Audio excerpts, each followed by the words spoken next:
Assalamualaikum warahmatullahi wabarakatuh.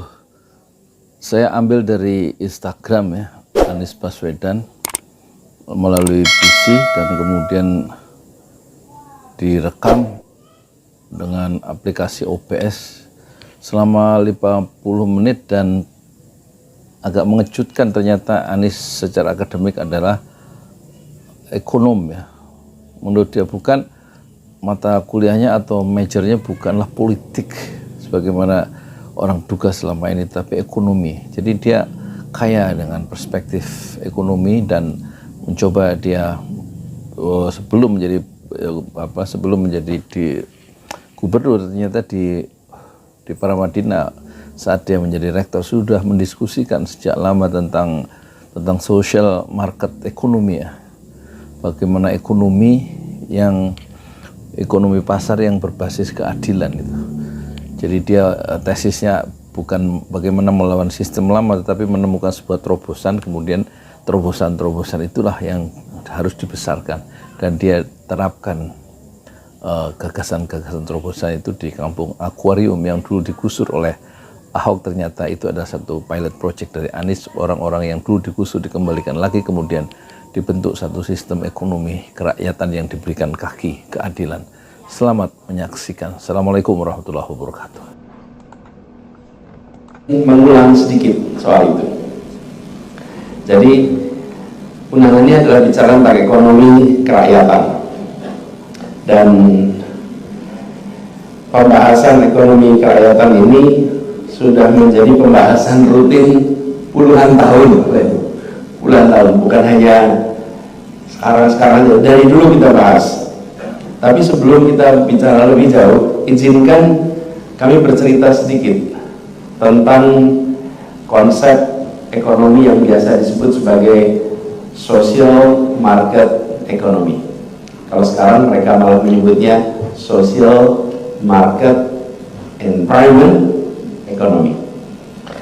Nah, kebetulan saya ketika tugas di Paramadina, di kampus, kami secara khusus Pak mengadakan program pengkajian, pendalaman terkait dengan konsep social market ekonomi ini. Kita mengundang para ekonom-ekonom dari kampus-kampus di seluruh Indonesia untuk bekerja bersama, memikirkan tentang bagaimana social market ekonomi ini secara konseptual dan secara eksekusi. Kami kerjasama dengan Jerman, karena Jerman yang sudah melaksanakan konsep ini.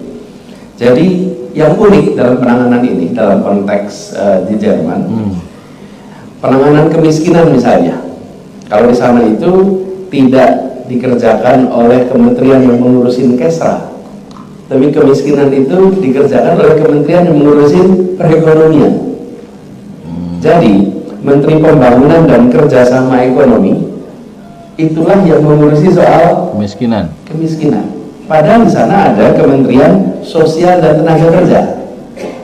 Kenapa itu dilakukan? Karena urusan kemiskinan, urusan ketimpangan itu diselesaikan melalui instrumen ekonomi, bukan melalui instrumen jejaring pengaman sosial. Jadi pasar perekonomian itu sengaja dirancang untuk memperhitungkan mereka yang miskin dan mampu mengakomodasi mereka dengan memberikan kesempatan-kesempatan yang setara di dalam sistem perekonomiannya. Yang biasa kita kerjakan, apalagi di Amerika Utara, biarkan market beroperasi. Nanti ada yang disebut sebagai market failure, kegagalan pasar. Market failure itu yang bisa menciptakan atau yang muncul dengan fenomena ketimpangan, fenomena kemiskinan. Nah, market failure itu, sisa itu nanti yang akan dibantu oleh pemerintah dengan berbagai macam program peran sosial. Jadi membereskan persoalan ketimpangan kemiskinan bukan semata-mata sebagai instrumen menggunakan instrumen pemerintah, tapi justru menggunakan instrumen pasar. Nah, ini konsep ini, social market economy ini didorong menjadi alternatif ketiga setelah kita punya dua yang kita tahu di dunia ini. Satu adalah sistem kapitalis, yang satu sistem sosialis. Ini menjadi jalan ketiga yang ditawarkan.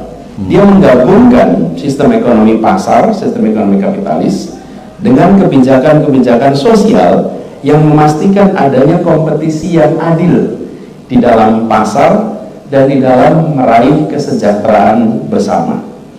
Jadi, negara tidak mengintervensi perencanaan produksi, tidak mengintervensi perencanaan ketenagakerjaan, penjualan, tapi negara menggunakan instrumen kebijakan moneter, menggunakan instrumen kredit, perdagangan, perpajakan, bea cukai, investasi untuk menciptakan sebuah perekonomian, untuk menciptakan sebuah pasar yang memastikan bahwa kesejahteraan dan memastikan bahwa terpenuhinya kebutuhan seluruh populasi, bukan hanya sebagian populasi. Nah, kita ketika melihat ini, konsep ini di dalam operasionalisasinya di sana, rasanya seperti melihat sesuatu yang sering kita baca dalam literatur kita, yang kita sebut sebagai konsep ekonomi Pancasila, konsep ekonomi kerakyatan yang sudah digaungkan berdekade-dekade yang lalu.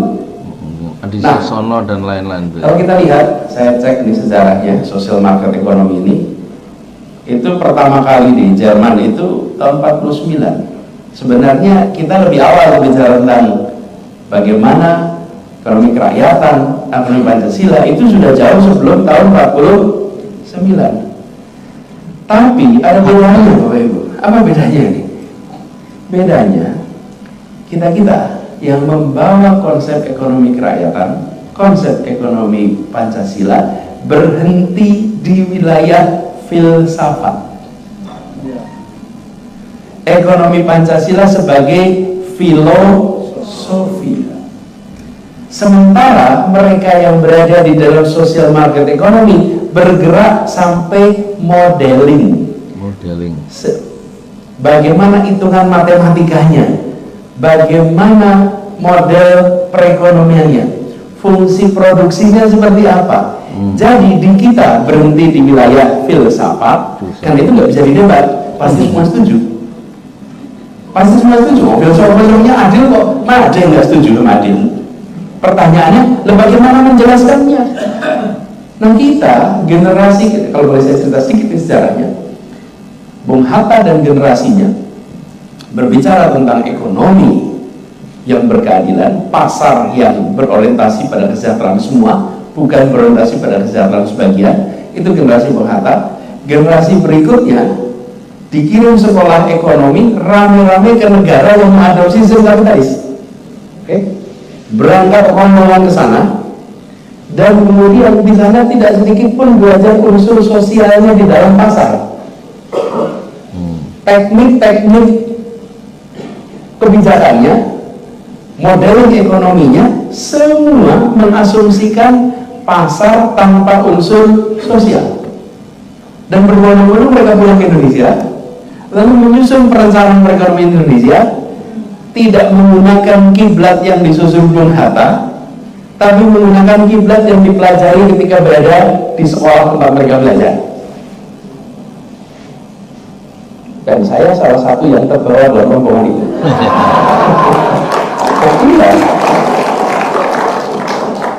Saya berangkat ke Amerika. Saya berangkat ke Amerika itu asal beasiswa Fulbright, bidangnya international trade.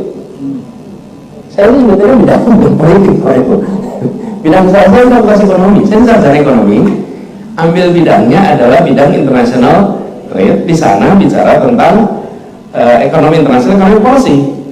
Dan tesis atau paper saya di final itu tentang currency market.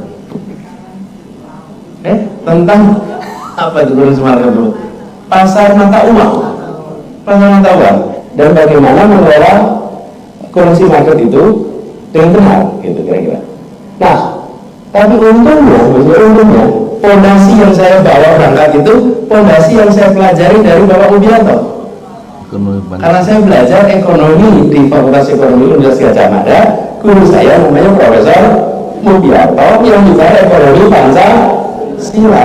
Jadi, ketika saya berangkat ke sana, saya lihat itu, beda ya gitu di sana. Nah, jadi ketika kemudian saya ketemu dengan instrumen-instrumen itu, saya kemudian membaca, begini rupanya cerita Republik ini. Oke. Ketika kami belajar ekonomi Pancasila dan kerakyatan, nggak ada modelingnya Bapak Ibu, nggak ada. Mana modelnya? Coba kalau Bapak tanya, mana modelnya? Fungsi produksinya seperti apa? Coba ditunjukkan rumusnya, nggak kelihatan. Sementara ketika saya ini Pak Jokowi nggak bisa ya ngomong konsep social market seperti ini ya, apa istilah tadi, social tadi, social market ekonomi ya, social economy market ya.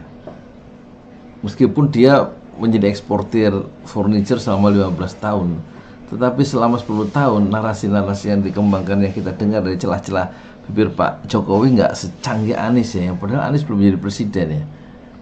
Jadi tampak tingkat akademis dibanding Anies dengan Jokowi itu jauh ya, jauh. Bicara belajar tentang ekonomi yang kapitalis, di situ ada fungsi produksinya, di situ misinya kita.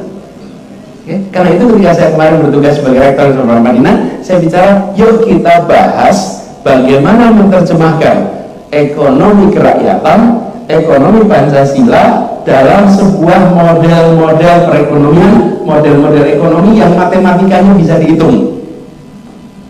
Karena selama ini model itu berhenti di dalam filsafat. Jadi kalau kemudian Bapak Ibu ketemu dengan pengambil kebijakan bilang, Pak, kami ingin kebijakannya berorientasi sosial, itu pengambil kebijakan juga bingung.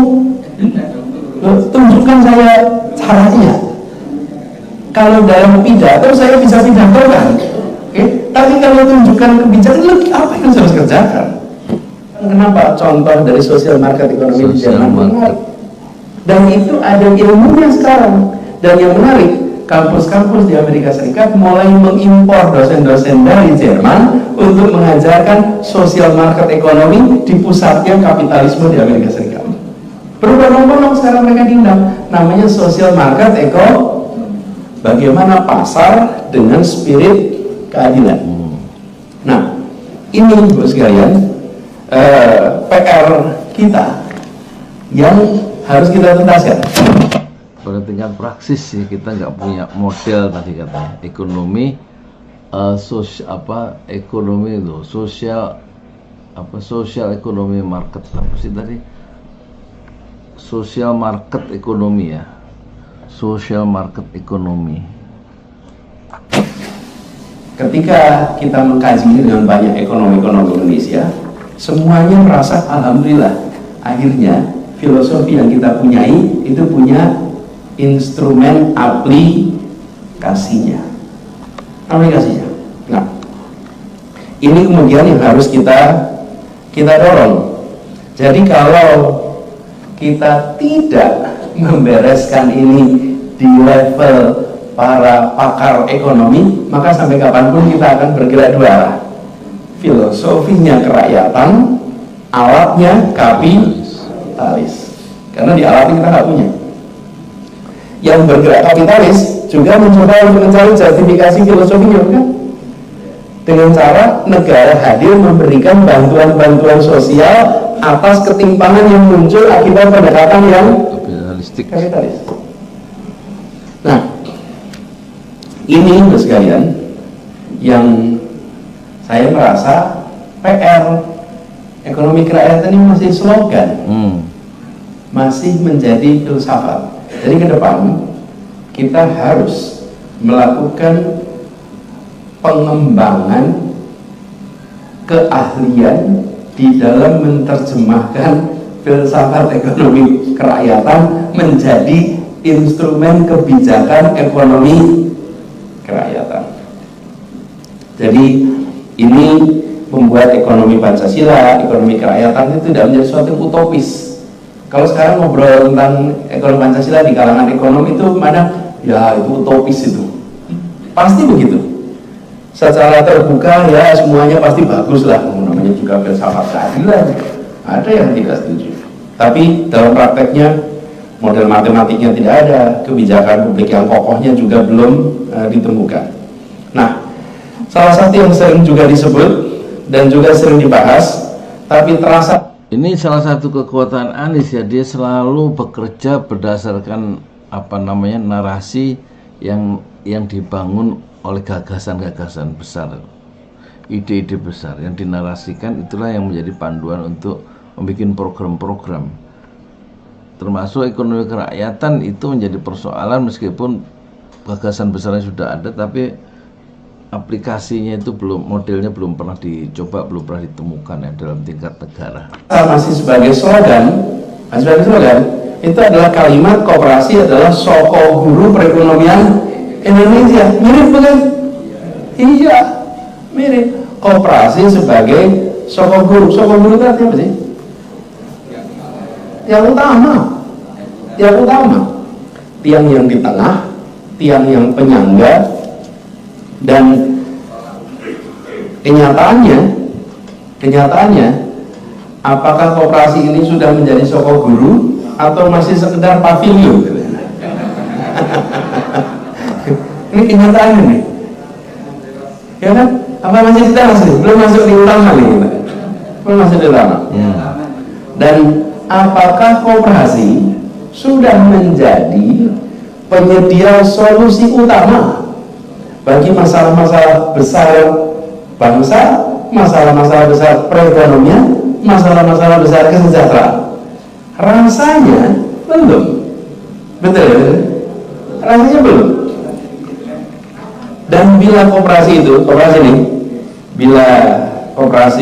itu disebut, kira-kira top of mind di publik apa? Koperasi simpan pinjam. Iya. Iya kan? Itu top of mind. Saya sempat minta tim saya untuk ngecek statistiknya. Statistiknya itu 16 sektor yang tinggi itu 5 sektor utama. 49,6% itu jasa keuangan dan asuransi. 35% pertanian, kehutanan, asuransi. Lalu makanan, minuman, akomodasi 10%, perdagangan besar 1,6%.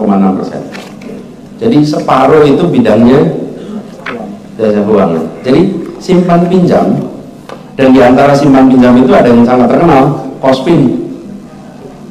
Ini catatannya nilainya sudah sampai 12 triliun, pengelolaan bisnisnya lebih dari 120 triliun. Ini nilainya besar, tapi apa sudah menjadi soko guru perekonomian? Belum. Nah, sekarang kita coba lihat di negara lain. Bagaimana kira-kira negara lain? Kita jangan hanya membandingkan dengan seharusnya, tapi kita membandingkan dengan yang sudah senyatanya bisa dikerjakan. Saya rasa Bapak Ibu sekalian punya banyak contoh, tapi izinkan saya ambil contoh satu aja, yang produknya kerasa kita di sini. Selandia Baru. Selandia Baru itu punya koperasi susu yang anggotanya 9.000 ternak. Ini nggak kalah banyak dengan anggota di Bandung, Pak. Ya, ini 9.000 ternak nih di sana. Tapi koperasi ini menguasai 30% ekspor susu dunia. Saya ulang nih, 30% ekspor susu dunia. Dan kita kenal di Indonesia ada mentega Anchor, susu Anlene. Ini banyak sekali. Namanya Fonterra. Fonterra ini koperasi di sana. Perusahaan terbesar di sebuah negara justru sebuah koperasi. Jadi kalau di New Zealand mereka bisa bilang di New Zealand nih, bahwa koperasi soko guru perekonomian New Zealand. Bisa itu. Boleh. Lalu yang terbesar adalah Koperasi menguasai susu dunia. Kita punya di Indonesia namanya KPSPU, Koperasi, Peternak Susu, Bandung Utara. Dan anggotanya di sana itu lebih dari 8.000. Kalau di Selandia Baru 9.000, ini lebih 8.000. Populasi sapi perahnya itu di atas 20.000 dan produksi sekarang sekitar 150 ton per hari. Nah pertanyaannya, apakah KPSBU Lembang ini udah menjadi sokok dulu perekonomian di Lembang dan Bandung? Itu dia. Apakah bisa kita bilang bahwa perannya sudah mendekati peran Fonterra di Selandia Baru? Belum. Apakah dia nantinya bisa seperti Fonterra? Harus bisa. Ini tugas kita bersama. Jadi kita punya potensinya, harus bisa, harus bisa. Jadi kita ini ketika melihat kenyataan loh, ukurannya 9.000, sini 8.000, yang sekarang bisa menguasai, ini masalah BIN harus bisa. Dan kita harus mengusahakan itu. Ada satu contoh lain Pak, di daerah Basque. Basque itu di Spanyol. Basque. Ada koperasi namanya Mondadron. Bidangnya bisnis, keuangan, retail. Ini pekerjanya 80.000 orang, ada 250 anak perusahaan. Dan mereka punya sebuah kebijakan yang unik, yaitu tentang rasio upah. Bahwa rasio upah pegawai paling rendah dan paling tinggi tidak boleh 5 kali lipat.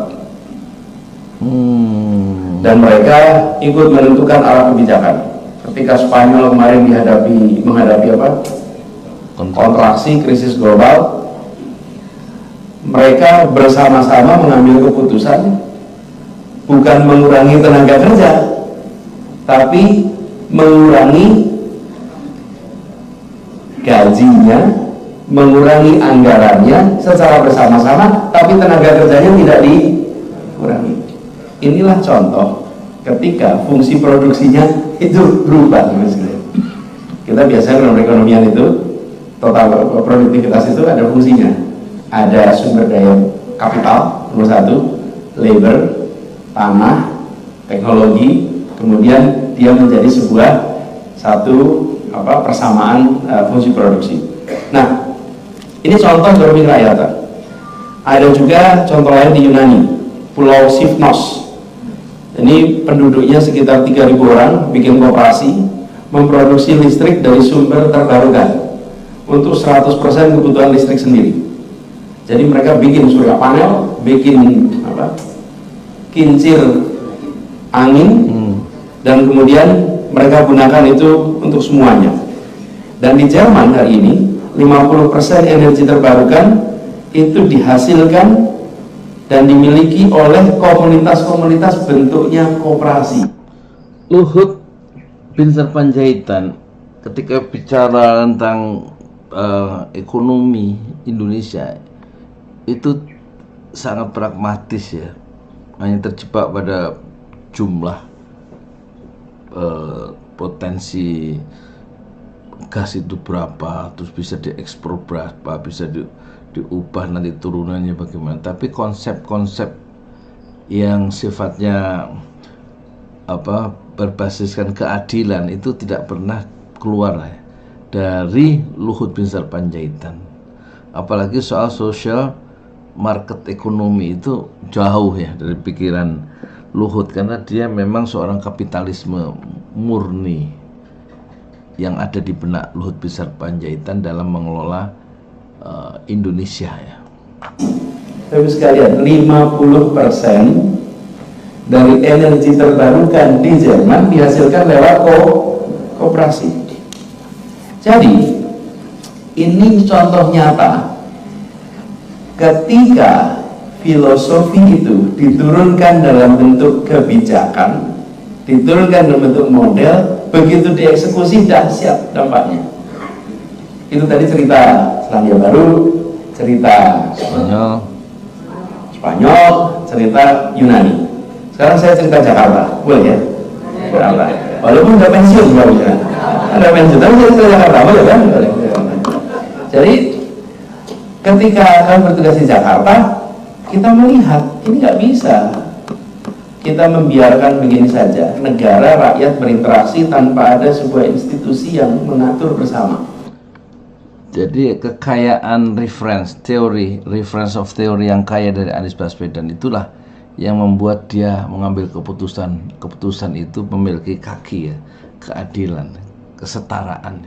Karena dia punya banyak contoh yang aplikatif tentang bagaimana menerapkan nilai-nilai keadilan dalam bidang ekonomi seperti tadi ditunjukkan di Selandia Baru, di Spanyol, di Jerman, dan juga di Yunani.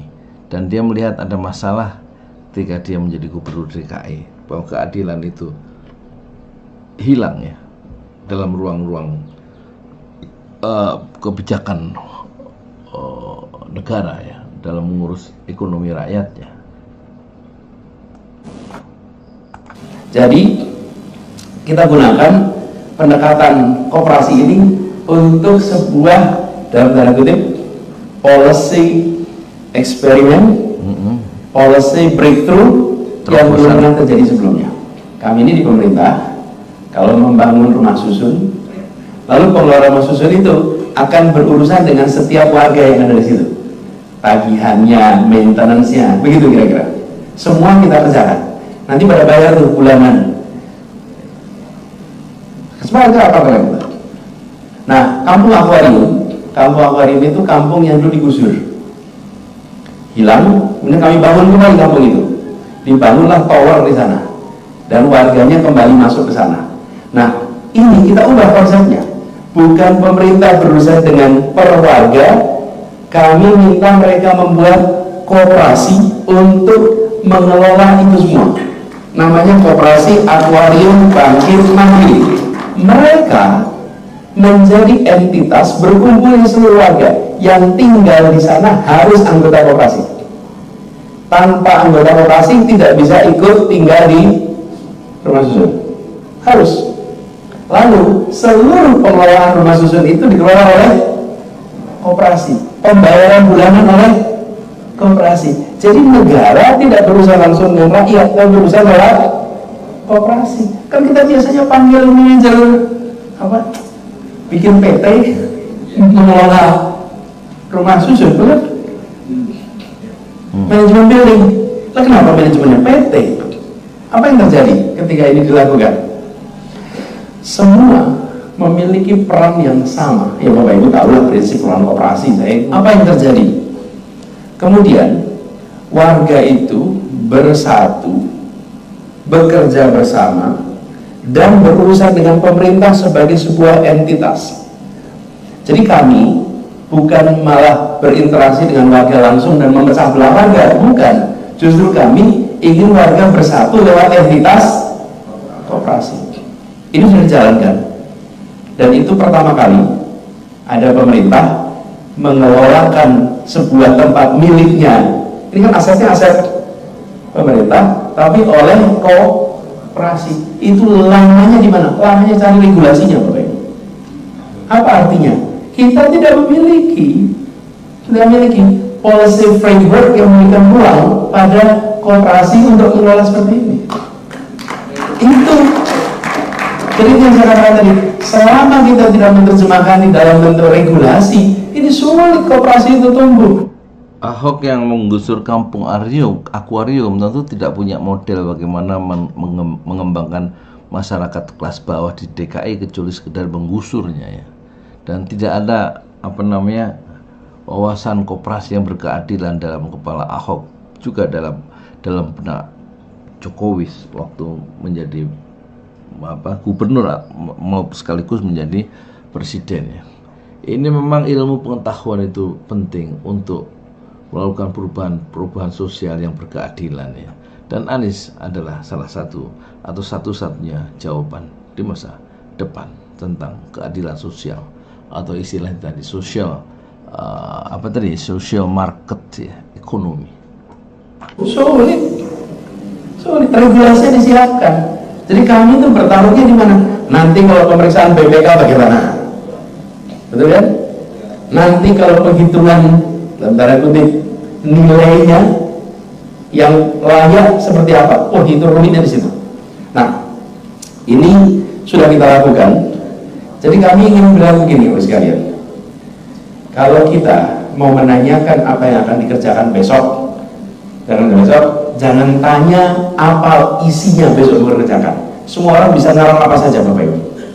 Bapak Ibu sekalian, cari semua calon gubernur, calon wali kota, calon presiden, bicara depan Bapak Ibu sekalian, tanya apa yang akan kerja untuk operasi. Semua jawabannya menyenangkan kuping Bapak Ibu sekalian. Pasti semuanya akan bilang, oh iya, kami akan bikin operasi top, nomor 1, semua akan bilang gitu. Dan Bapak Ibu dengerin, wah ini cocok ini, ini cocok ini, kuping saya cocok nih gitu ya. Oke, pas tahun berikutnya berjalan, orang-orang nggak ada kenyataannya ya gitu. Nah kamu lalu mengatakan itu Bapak Ibu sekalian. Yang kamu tawarkan adalah rekam jejak kenyataan yang sudah terlaksana. Itu yang ditawarkan. Kenapa? Karena ini rumus ini dalam psikologi 101 ini, semua yang belajar di psikologi tahu. The best predictor of your future behavior is your past behavior. Okay? Prediktor terbaik untuk perilaku di masa depan adalah perilaku di masa lalu. Itu prediktornya, bukan kata-kata kita tentang masa depan. Bukan. Bapak Ibu juga kalau merekrut pegawai tenaga kerja pasti kan tanya. Kalau tanyain, bocah tadi petugas jaga malam aja paling gampang. Sanggup nggak jaga malam? Lelean. Apa lelean itu? Nggak tidur. Nggak tidur. Sanggup nggak? Pasti bilang sanggup. 2 malam nggak tidur, oh siap. Bapak Ibu terus percaya gitu kan? Nggak mungkin lah. Bapak Ibu lihat CV-nya, nggak pernah tugas jaga malam, kok ngaku bisa jaga malam? Nggak akan terjadi. Jadi Bapak Ibu sekalian, berhentilah fokus pada visi misi. Kalau visi misi itu bisa disusul orang lain dan bisa indah sekali, lupakan itu ya Bapak Ibu. Visi misi. Setelah setiap kali ada kandidat datang, saya ingin dengan visi misi. Ayo mesti bagus Bapak Ibu. Visi bagus. Terus apa yang Bapak Ibu dapat dari visi misi yang bagus itu? Keterpesonaan sementara. Ya, itu yang Bapak Ibu dapat. Tanyakan rekam jejak. Tanyakan rekam jejak. Visi misi itu imajinatif. Rekam jejak itu maksudnya apa yang sudah dikerjakan itu menjadi prediktor, menjadi ukuran masa depan orang itu. Kalau nggak punya rekam jejak atau rekam jejaknya itu memang buruk, ya tentu sudah bisa diperkirakan dia akan melakukan satu pekerjaan yang tidak sesuai dengan keinginan banyak orang. Tapi rekam jejak itu realita. Rekam jejak itu kenyataan. Nah, kamu coba di Jakarta ini. Rekam jejak itu realita, rekam jejak itu kenyataan. Sementara visi itu adalah imajinasi. Visi, misi, imajinasi. Ketika kemarin mengerjakan, coba dengan pendekatan ini, makanya saya katakan tadi namanya policy experiment, policy breakthrough, di mana kita siapkan regulasinya supaya operasi berjalan sekarang. Harapan saya pendekatan ini diteruskan. Kita lakukan untuk kampung Bukit Duri. Di Bukit Duri itu warganya dulu digusur, kita buatkan rumah susun yang baru. Sekarang mereka menggunakan koperasi juga untuk mengelola itu. Oke. Nanti Kampung Bayam menggunakan koperasi juga untuk mengelola. Nah, kita berharap nanti semua yang baru-baru di Jakarta itu menggunakan koperasi. Kita sudah mulai. Mudah-mudahan diteruskan. Tanda tangannya sudah tidak saya lagi kan itu soal tanda tangan gitu ya. Nah, tapi arahnya sudah dan berjalan. Jadi Bapak Ibu sekalian, ketika awal tahun lalu, awal tahun ini, kami semua diundang para gubernur ke Nusantara, ibu kota baru. Kami diminta untuk membawa tanah dan air. Nah, kami nggak bawa air mistis-mistis. Kami tidak bawa tanah mistis-mistis, bukan. Tidak. Kami nggak bawa itu semua. Ya dari leluhur mana dulu, enggak. Yang kami bawa itu adalah tanah dari kampung akuarium untuk membawa pesan bahwa Republik ini didirikan oleh rakyat kebanyakan dan kita harus mengelolanya dengan pendekatan yang mengandalkan pada pendekatan disusun konstitusi kita berbasis kerakyatan, tanpa penggusuran yang seperti biasa kita kerjakan. Relokasi itu tidak bisa dihindari Bapak Ibu sekalian. Dalam semua pembangunan relokasi tidak bisa dihindari. Tapi pendekatan harus pendekatan yang tepat. Nah, ini yang kita bawa kemarin untuk bawa pesan itu. Walaupun terus ramai Bapak Ibu karena bawa tanah dari kampung akuarium.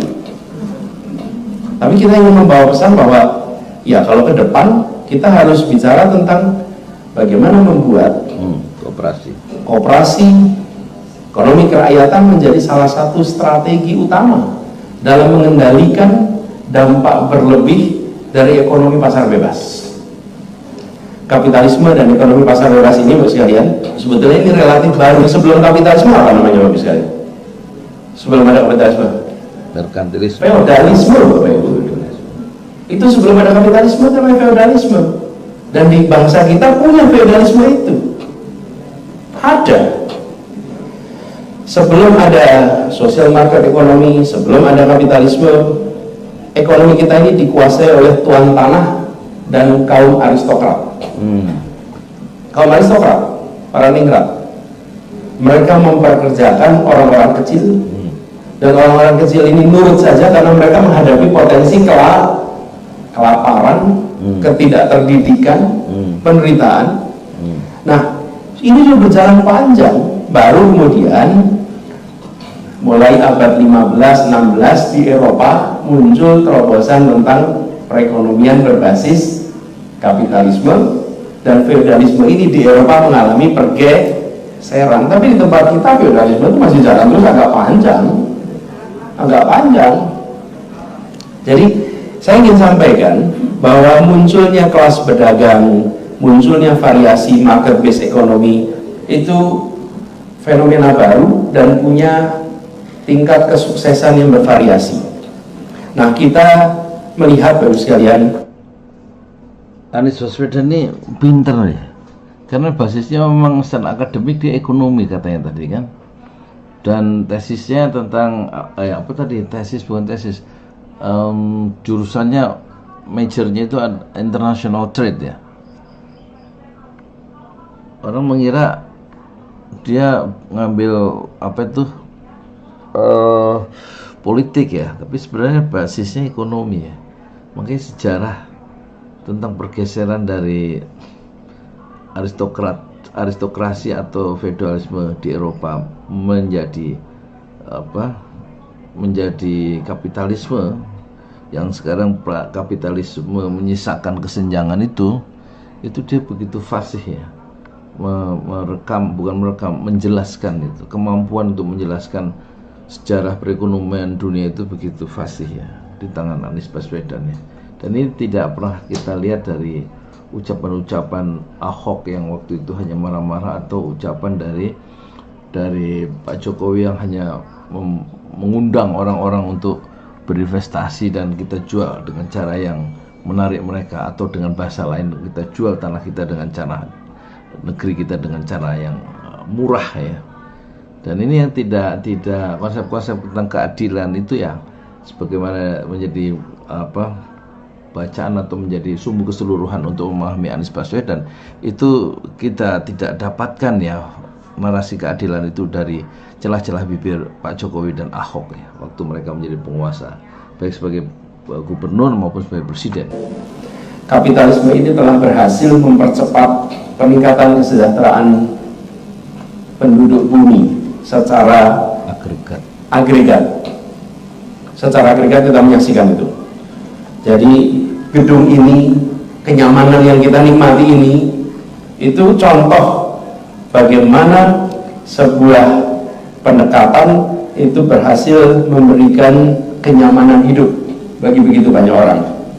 Tapi dia punya dampak yang side effect yang tidak kalah dahsyat. Nah, kita menyaksikan, kita di ruangan ini AC-nya nyaman bukan? Terangnya enak bukan? Tapi untuk ini bisa terjadi apa, Bapak sekalian? Emisi yang dihasilkan oleh gedung ini, itu gedung-gedung seperti ini, itu menyumbang 30% dari emisi efek rumah kaca di dunia ini. Sumbangannya 30% dari gedung. Kenapa? Lah, AC-nya nyaman begini. Nah, itu residunya kemana, Bapak Ibu? Betonnya, lalu listriknya dimunculkan dari mana ini? PLTU, Bapak Ibu. PLTU-nya di sekitar Jakarta itu keluar dalam bentuk ceropong asap yang mengotori lingkungan kita. Jadi ada ketidakpedulian pada kerusakan lingkungan, ada ketimpangan yang melebar akibat distribusi income dan kesejahteraan yang tidak setara, ada kegagalan pasar, dan ada siklus ekonomi yang boom and bust. Boom and bust. Ini Ibu sekalian, seperti juga perkembangan teknologi, perkembangan ilmu itu mengalami fase-fasenya. Dan sekarang ini kita menyaksikan bahwa feodalisme dialihkan dengan sistem kapitalis, lalu ada alternatif sosialis, lalu sekarang muncul social market ekonomi. Nah, bagaimana dengan kita di Indonesia? Dari pengalaman kami kalau melihat di Jakarta, caranya bukan dengan memusuhi satu sistem, tapi dengan membuat terobosan dan dibesarkan. Membuat terobosan dibesarkan. Membuat terobosan Jadi, dibesarkan. kita harus mendorong perubahan, bukan memusuhi satu sistem kapitalisme misalnya, atau satu sistem yang lain, tapi kalau membuat breakthrough, ya, terobosan, kemudian berpikiran-pikiran alternatif itu yang bersifat terobosan dari sistem yang lama itu kemudian dibesarkan, dirawat dan dibesarkan sebagai sebuah jalan ketiga, ya, jalan baru lah gitu. Tapi perubahan itu tidak harus drastis. Perubahan itu bisa dikerjakan secara bertahap. Sembari kooperasinya pun mengalami pertumbuhan secara bertahap. Jadi kita membayangkan Ibu sekalian, membangun institusi-institusi alternatif di dalam sistem yang lama, dan salah satu institusi yang bisa diandalkan adalah institusi koperasi. Itu yang harus diandalkan. Jadi ketika mendorong perkembangan koperasi, ini tidak berarti kemudian kita menuntut perubahan perekonomian secara keseluruhan, namun kita membangun organisasi yang lebih menjanjikan kesetaraan bagi mereka yang terlibat di dalamnya. Dan bila koperasi ini bisa membuktikan, bisa menyelesaikan masalah-masalah besar, bisa menyelesaikan masalah-masalah mendasar, tidak hanya sebagai lembaga simpan pinjam, maka koperasi dengan sendirinya akan tumbuh, koperasi akan beralih menjadi mainstream, dan insya Allah bisa menjadi mesin utama perekonomian Indonesia.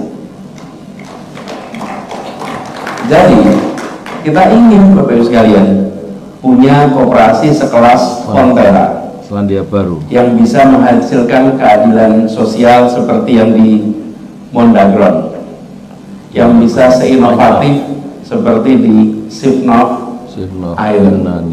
Nah, Bapak Ibu sekalian berada di Dekopin itu punya contoh-contoh champion koperasi, betul? Ada contoh-contoh champion koperasi, itu dibesarkan, strateginya itu dibesarkan, dan carikan regulasi pemerintah apa yang menghambat itu menjadi besar, itu diubah, itu diberikan ruang untuk bisa berkembang. Jadi saya melihat PR untuk mengerjakan ini itu besar tapi doable itu apa? Hanya kita-kita yang berada di dalam pemerintahan itu harus mau mencari ruang policy apa yang harus diubah, ruang policy apa yang harus diberikan. Jadi kalau boleh Bapak sekalian, mumpung lagi Rapimnas nih, Bapak Ibu identifikasi 4 hal. 1, terkait kebijakan untuk koperasi ini, hal apa yang harus diteruskan dan ditingkatkan oleh pemerintah. 2, hal apa yang harus dikoreksi oleh pemerintah. 3, hal apa yang harus dihentikan oleh pemerintah. Oke. 4, terobosan apa yang harus dikerjakan oleh pemerintah. Itu semua terkait dengan koperasi. 4 ini Bapak Ibu. Jadi kita bukan bicara tentang ekonomi kerakyatan berkeadilan dengan utopia terus mau diterjemahkan ke Indonesia, menerjemahkan ke keseharian kita. It won't berjalan. Kita lihat prosesnya, jangan deduktif kira-kira kalau itu teorinya, lalu kita mau terapkan, jangan, pendekatannya lebih induktif, lihat kenyataannya, Lalu identifikasi 4 itu. Apa yang harus diteruskan dan ditingkatkan, apa yang harus dikoreksi, lalu apa yang harus hentikan atau diganti, Terobosan. diberhentikan. Lalu yang keempat adalah apa yang baru, apa yang harus dimulai. Dari sisi kooperasinya, identifikasi champion-champion kooperasinya siapa. Harus think big, start small. Berpikirnya besar, bekerjanya mulai dari yang kecil yang nyata nih.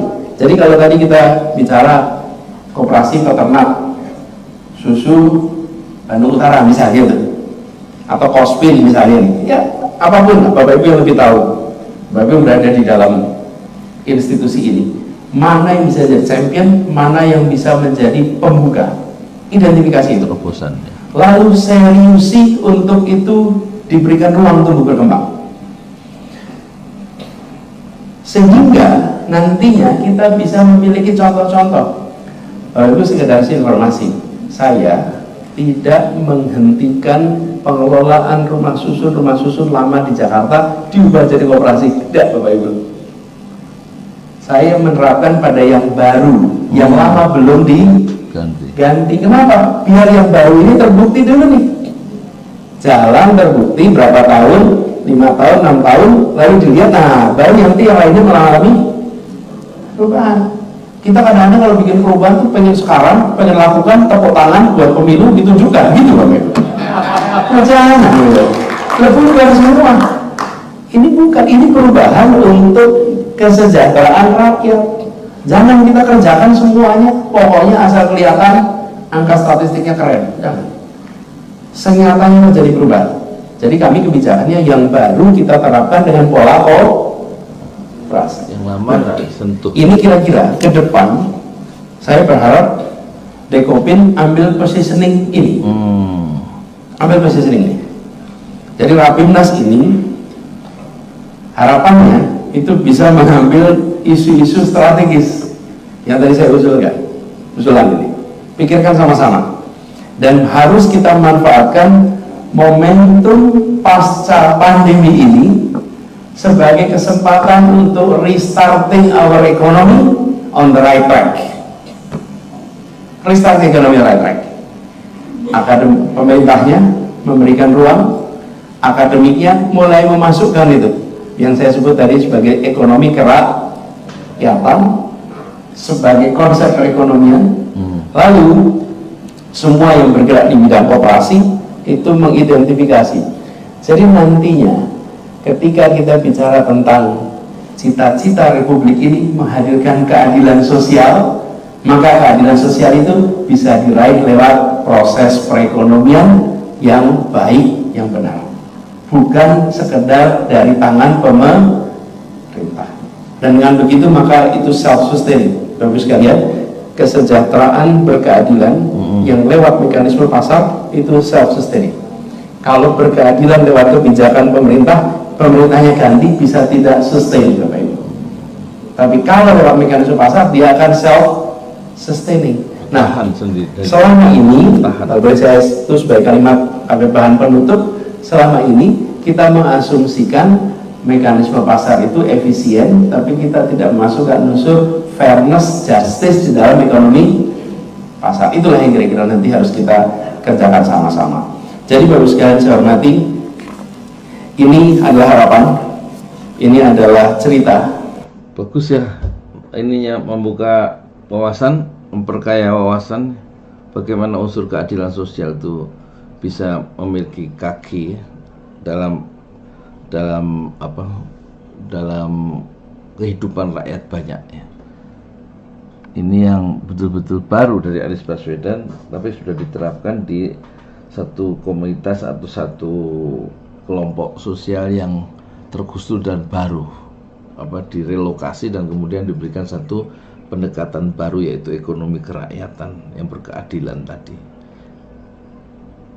Dan untuk kelompok-kelompok sosial yang lama tidak diterapkan pendekatan yang baru, tapi Anies mencoba meneguhkan dulu, membesarkan dulu konsep baru tadi yang istilahnya social market economic ya. Itu setelah tumbuh nanti akan menginspirasi kelompok-kelompok masyarakat lain yang yang mengikuti pola lama ya. Jadi terobosan-terobosan baru yang kecil itu kemudian dibesarkan. Itulah cara untuk memahami Anies Baswedan. Tentang apa yang sudah dikerjakan dan bagaimana ke depannya itu bisa kita ekstrapolasi, bisa kita besarkan untuk seluruh Indonesia. Nah, kami berharap Dekopin bisa mencerna ini semua, merenungkannya, dan mudah-mudahan mewujudkan dalam bentuk langkah-langkahnya. Kami ingin sampaikan terima kasih kepada ibu bapak sekalian yang konsisten berada di dalam rute yang senyap ini, rute yang sunyi ini, ya. Ini adalah rute yang tidak banyak yang mengerjakan, betul kan? Ya. Secara jumlah memang besar dari sisi jumlah institusinya, dari sisi jumlah orangnya, tetapi secara porsi di dalam perekonomiannya, nah kita ingin agar skala itu membesar. Kami percaya sekalian bahwa instabilitas dunia akibat kerusakan lingkungan itu luar biasa besar. Kita akan ditargetkan menurunkan 1,5 derajat suhu kita, bukan menurunkan, mencegah kenaikan sampai 1,5 derajat. Itu bukan pekerjaan yang ringan dengan aktivitas perekonomian yang kita miliki seperti sekarang. Itu sekalian, kalau kita tidak kerjakan di skala mikro dengan memunculkan institusi seperti koperasi, ini PR-nya akan luar biasa. Indonesia bisa mengerjakan, dan Dekopin harus menjadi garda terdepannya. Terima kasih. Assalamualaikum warahmatullahi wabarakatuh. Ada ceramah ini ada di Instagram ya, nggak tahu di YouTube-nya, mungkin berikutnya kita coba muat. Sekarang kita YouTube kan ya. Masya Allah, bagus.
Di jalan Allah. Ini Masjid Enam Syuhada lagi dikunjungi sama Ketua Hilmi.